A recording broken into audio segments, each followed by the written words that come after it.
Today, we journey into With Love Megan Season 2, Episode 5, an episode aptly titled Spice Up Your Life. This installment is more than just food television. It is a tapestry woven of sunlight caught in olives, the alchemy of spices, and the joy of shared hands shaping bread. Megan, alongside her radiant guests, Jay Shetty and Radhi Devlukia, remind us that cooking is not a task, it is a ritual, a bridge between cultures and a language of love. And if, it's only if, the critics were fair minded, which they are not, they would see this episode for what it is, a masterclass in hospitality, mindfulness, and joy. Welcome. This is Majesty's Sussex Report, and I'm Antonio. Thank you so very much for spending some of your valuable time here with us.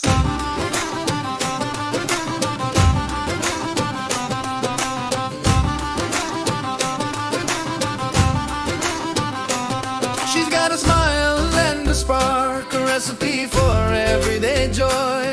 In the kitchen, in the garden, make your magic you can't destroy. She's mixing up the laughter with a pinch of something new. Invite a friend, roll up your sleeve. There's always room for you. With love, Megan. The episode begins with Megan and her dear friend, Jamie Kern Lima, walking along the silvery leaves of an olive grove in Ojai. There's a reverence in the air. When the farmer explained that each bottle of olive oil is a whole year worth of sunlight distilled into liquid, Megan pauses, smiles, and marvels. Oh, wow, that's a beautiful way to think of it.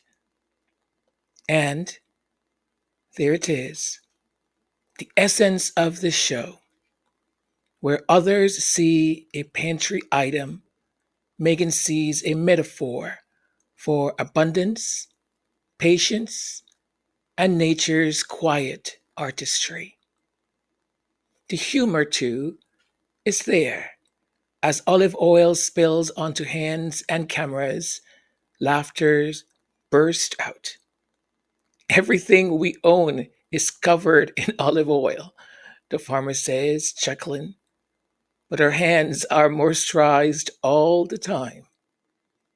The scene calls back to episode 3, Easy as Pie, with Dan France, where something as simple as pie dough became a meditation on childhood, on joy, and imperfection. Just as a pie crust held memories, here an olive grove holds sunlight and time. Do your thing from a one-pot pasta to a pie that'll make you sing. Oh, with love. Back at home, Megan prepares for her guests, Jay Shetty, best-selling author and podcast sage, and his wife, Radhi, a vibrant cookbook author and Ayurvedic,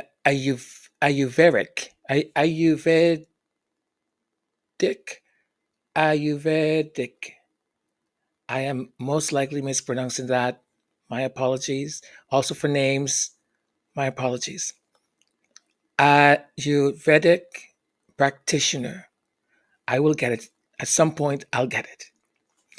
Megan's attention to detail shines.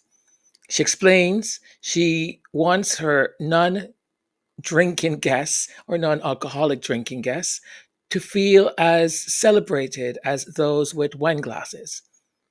Out come raspberries, basil, lemon, agave. soda water. Each element layered with thoughtfulness. This is Megan's gift: hospitality as inclusivity. Nobody is sidelined with a glass of water while others sip fine vintages. Everyone at her table is honored. If we recall in episode 2, Easy as Pie, where Megan spoke of hospitality as a form of storytelling, here that lesson deepens. True welcome is creating beauty for all, no matter their preferences or traditions. When Jay and Rashdi arrive, the house fills with laughter and gratitude. They exchange stories of Friday game nights, hosting up to 40 guests at a time. You heard that right, 40 guests at a time, laughing and finding ritual in community. Megan's eyes light up. I get intimidated by hosting a big crowd, she admits, but Raji shares how it became her joy, a way to replicate the full house she grew up with. We see in rituals of gathering, of play, of belonging. Episode 4, theme of rituals, now continues in a new key, in a new way. This time seasoned with spice and the warmth of friendship. Next, Megan leads her guests into what she calls her craft den, where together they make soap using olive oil from the farm. It is tactile, messy, and unpredictably funny. Jay, nervously wielding a knife, insists he's not sure he trusts himself with the task. I wouldn't trust him either. Megan burst out laughing. Ratty instructs, encourages, and teaches. Essential oils are added: peppermint, lavender, eucalyptus, arnica, each chosen not just for fragrance, but for care, for healing, for family. This is not just crafting, you see, it is a parable. Spices as medicine, oils as balm, food and soap alike as nourishment inside and out. And if you recall in episode 1, when they turned, I would say, marshmallows into the metaphor of childhood imagination, here a bar of soap becomes a love language, handmade, imperfect, yet utterly personal. And then comes the heart of the episode: the cooking. Radhi guides Megan and Jay through the preparation of a sweet potato curry with green beans and fresh naan bread. The kitchen fills with sizzling mustard seed, popping cumin, the warmth of ginger, the fragrant or perfume of turmeric. Coconut milk swirls into the pan, marrying with cashews, curry leaves, and spice blends Ratty calls medicine for the body. The laughter continues. Megan, worried she might cut herself, follows Radhi process carefully. Jay teases about his avocado cutting mishap. Spices spill like stories, handed down from grandmothers in Uganda, parents from India, and now shared across Megan's California kitchen. It is tactile, imperfect, and deeply human. The naan refuses to roll into perfect ovals, which that's the way it should be. It has character, Megan insists. Jay burns one slightly, but Ratty serves it. They laugh, they learn, and through it all, the lesson emerges. Cooking is not about performance, it is about presence. As Jay notes, everything in the kitchen becomes a teachable moment. In episode 4, where rituals of tea and food revealed their power to center and connect, here it's the spices that do that job. Radhi Ayurvedic wisdom shines. And I think that's where you say that word, by the way. Ayurvedic. Ayurvedic. Hopefully, I'm saying this correctly now. She speaks of coriander, cumin, fennel, the queen blend called CCF. She explains how spices are not only flavor, but medicine. How her mother healed coughs and colds with turmeric tea. How intention turns food into care. Megan listens with curiosity, her voice warms with recognition. She recalls how even little Archie, that is Prince Archie, was soothed with a pinch of hinge for belly aches. A mother learning from tradition, passing it gently forward. The food, once finished, is glorious. The curry is creamy and spicy. The naan warm and charred, brushed with vegan butter and sprinkled with cilantro. They sit together, well, basically stand together, eat, laugh, and savor. I will not lie. My mouth was, I was like, I think I'm gonna order a curry. I think I'm gonna have that for dinner. Oh, it looks so good, so good. This is food as it is meant to be, not so much a spectacle, not so much consumption, but in community, shared with friends, loved ones, community. There's always room for you. With love, Megan. Do your thing from a one-pot pasta to a pie that'll make you sing. Oh, with love, Megan. The day ends with vegan chocolate macaroons made with chickpea liquid whisked into froth. A reminder that even the humblest things, often discarded, can be transformed into delight. And then they return to their soaps, now cooled and ready to be cut.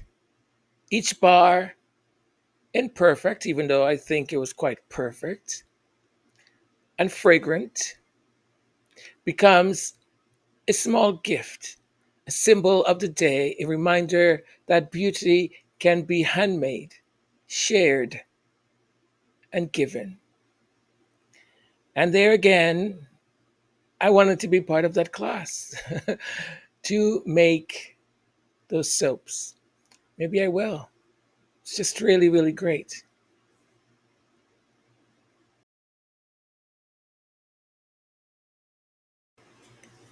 Episode 5 is titled Spice Up Your Life. And it does exactly that.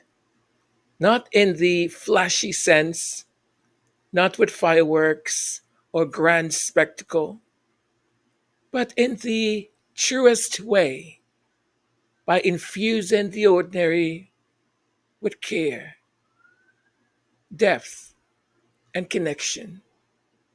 From olives in Ojai to naan in Montecito, from peppermint oil to coconut macaroons, Meghan and her friends reveal that life's flavor comes not from perfection, but from presence.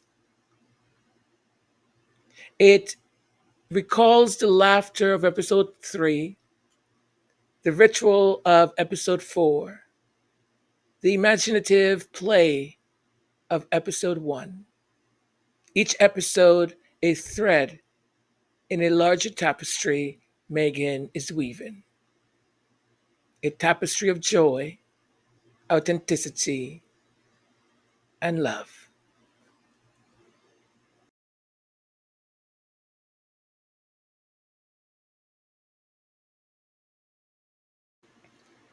Another beautiful episode. I don't know about you, but I found that the episode went by so quickly. I enjoyed every second, every interaction. It was just so beautifully done. And I think the laughter, the jokes, the, the just the peacefulness of gathering, of learning was just absolutely special from the beginning of being on that olive farm or orchard. I just loved it. Loved it. I'm I'm wondering actually if you could invite Meghan, the Duchess of Sussex, to cook one meal with you, what would it be and why? So if you could cook one meal with her, what would it be and why? I'm actually that question just sort of popped in my head because I'm sort of wondering what would I want to cook? I mean, because I'm not a great cook or anything, but there's certain things that I know I cook well. You know what it would be for me, I think? I'm just thinking of my dad. My dad used to love the way I made arepas. Arepas or empanadas. Like I learned, I think I was about I think 12 years old and I was craving arepas and I said to my mom, I'm craving arepas and I remember her saying, "Well, learn how to make it." And I'm like, "Okay." So I did and I would add like my own things to it to be creative. And my dad started to like, he would be like, hey, are you making arepas? And I'm like, I wasn't planning to. But then he would say, well, shouldn't you? And that was the hint that he wanted arepas. And arepas are traditionally from Colombia, Venezuela, and it's sort of corn corn corn flour dough. Um, so that you mixed it, you mix the corn flour with some water. I used to add butter into it, and you make it into a dough, and then you sort of make these sort of round shaped. Um, how can I explain that?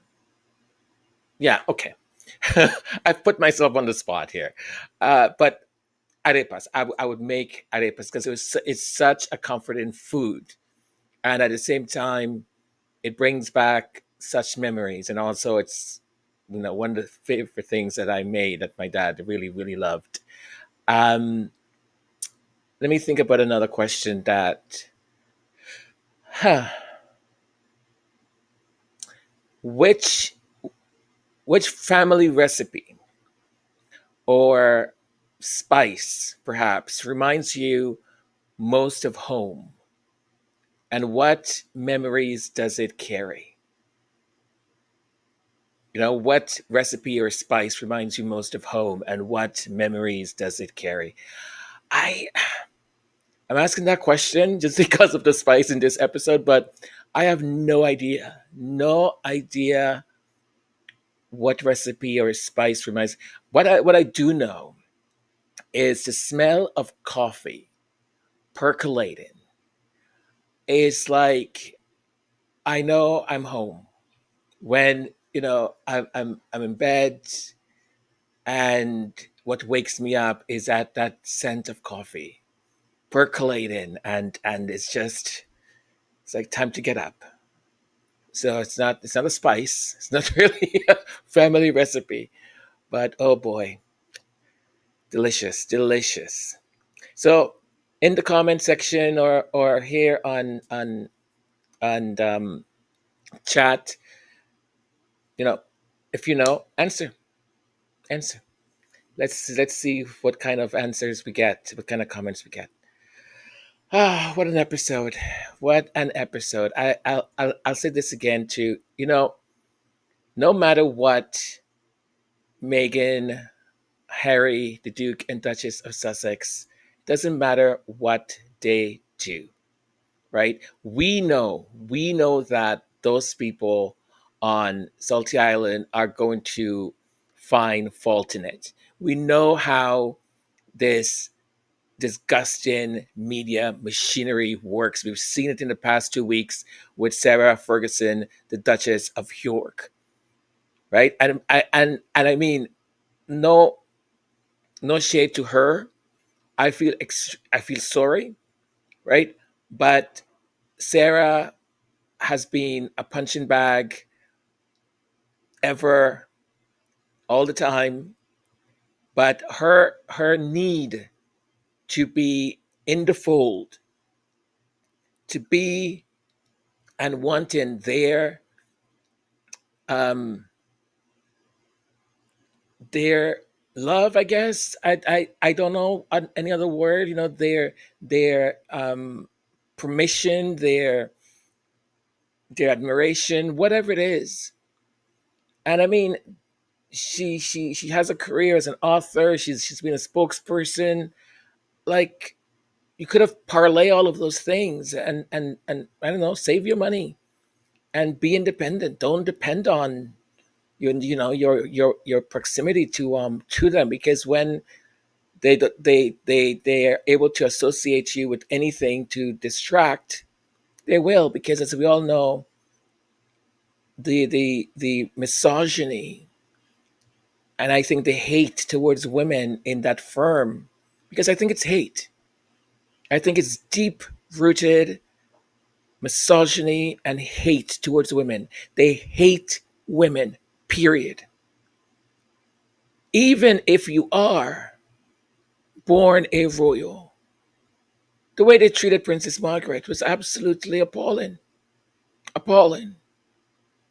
And as far as I'm concerned, yes, the late queen, she's the queen, she's the monarch, so they had to treat her a certain way. But towards the end of her life, no one is going to tell me that they weren't doing, like, come on. They weren't doing things, they weren't keeping things away from her. She couldn't see certain people, all of that.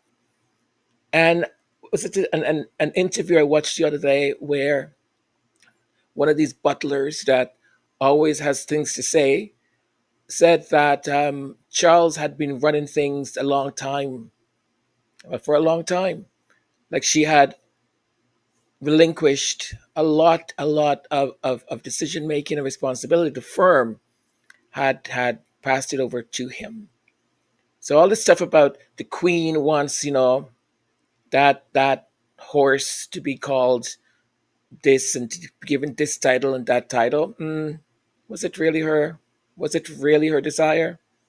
So a lot of things has happened, right? And I don't know. My instinct tells me that, and not only my instincts, for heaven's sake. I mean, look at the evidence. They hate women. There is just a hatred there, and the way they sort of promote promiscuity and treating women of their aristocracy with that sort of nonchalantness. You're when, when that whole freaking statement that you should be honored that the king wants to bed your wife. But I mean, come on. And why am I talking about this? Oh well, let's get back. Let's get back to the topic at hand. But as I was saying, anything that Megan does, any sort of thing, what they call boring, I see as mindfulness. What they may call performative, to me, it's authenticity. And what they called, nauseating and cringe, I find it as nurturing. And those are things and qualities that I think are so missing in our society and conversation today. Because we have these people who they see, a person show affection, and they go, oh, so cringy, ew, ew, ew. And then we start to adopt these things. We start to look at parents hugging their children or showing affection or these things that is so human of us. We start to adopt and think, oh, well, it's so cringy. I'm never going to do that. Ew. No, it's not cringy. Not cringy at all. Showing affection, care for your child, for your family, hugging them, telling them how much you love them. There's nothing cringy or nauseating about that. We need more of it. Lots of it, as a matter of fact. These stupid, idiotic trends and that eliminate certain things from our vocabulary, from the way our humanity shows up the best. Why? Because 10% of people somewhere decide that, oh, well, a parent showing affection or showing love, a parent showing publicly how much they care for their child, all of a sudden it's cringy. Oh, she's so cringy. Look at the stupid thing she does. Making a thoughtful gift with your hands to give to your guests. Making a basket to put in the room. And if you don't have the extra room, but still, an extra package to say, when you're here visiting me, here, I've prepared this basket here for you. That's not cringy. It's not nauseating. It's not performative. That is showing that you care. That is showing love. We need more of those things in the atmosphere. We need more of that energy because heaven knows that the other side, with all of their evil and darkness, has got the world upside down and is staring us up inside out. So do cringy stuff. Let it come from your heart. Let it come from your soul. Because ultimately, as I've watched season one, watched season two, this theme that boils up to the top, the creme de la creme. It's about authenticity. It's about love. It's about caring. It's about going that extra mile. It's about doing things that are meaningful. It's about showing up with respect. And if any of those things are cringy to some people, then let it be. Let it be. Because we need more of it.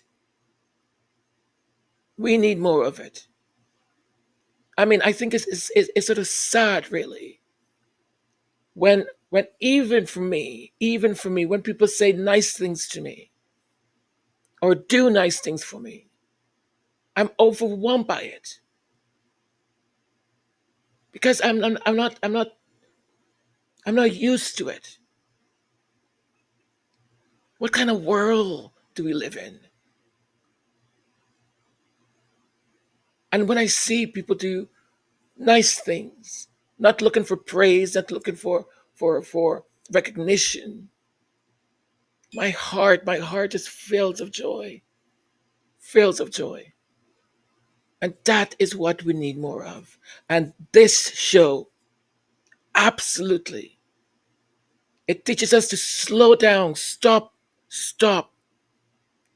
Your health is important. Your mindfulness is important. Your time is important. Stop selling it away to others. Stop giving it away because the madness of a society, the craziness, the constant bombardment that keeps us just in this rat race. And they do that intentionally so we don't stop to think. We don't stop to really look around us to see what is happening. And this show absolutely teaches us to be mindful, to stop, pause, pause, let your mind rest so you can think. Feed your body nurturing foods. Go for a walk. Love yourself. Not in that narcissistic, but love yourself in a way that you, you can order takeout, but then plate it nicely for yourself. Buy yourself flowers once a week. It doesn't have to be a 30, 40, $50. No. If you got $20, even 10,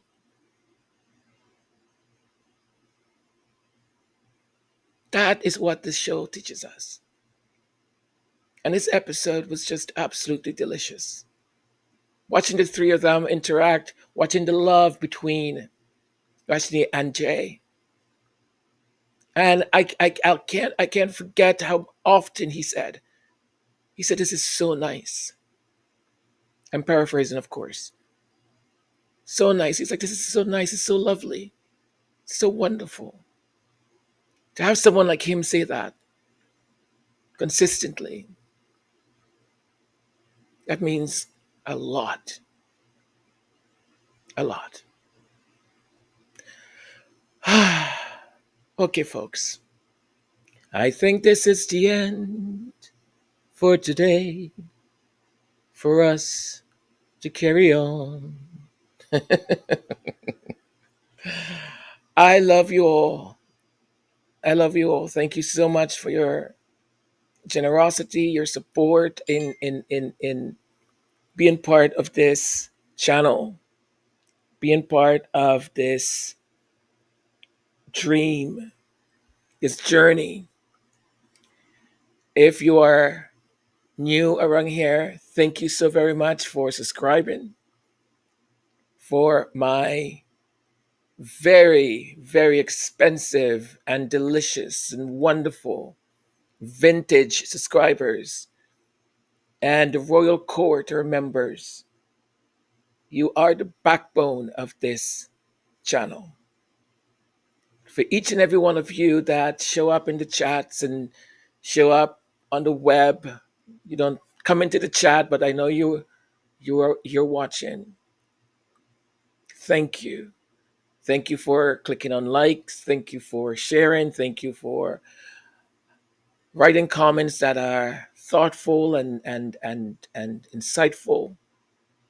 Thank you. It means a lot to me, and it also helps the channel. So I leave you with my Bollywood version of With Love, Meghan. And tomorrow, Saturday at 4 p.m., we have a special program And that special program is it's sort of like the coronation. We have new members that are joining the royal court, about six of them. And we over here, we do a big production of it. We tell a story, we go into space, we go into different worlds, and a whole big production. Tons of music also. So I hope you will be able to make it tomorrow. Just let your imagination go. Allow yourself to dream. Because when we stop from dreaming, then what kind of life is that? Keep dreaming, my friends. All right. Be kind to yourself. Be kind to your loved ones. Until we speak again. Ciao. Mwah. With love, Meghan. With love.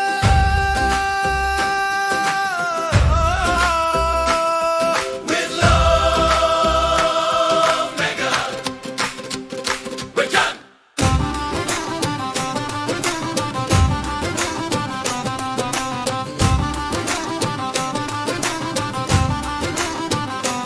She's got a smile and a spark, a recipe for everyday joy. In the kitchen, in the garden, make your magic you can't destroy. She's mixing up the laughter with a pinch of something new. Invite a friend, roll up your sleeve. There's always room for you. With love, Meghan. Do your thing from a one-pot pasta to a pie that'll make you sing. Oh, with love, Meghan. In the sunshine or the rain, a little play, a dash of heart. She shows the joy in everything.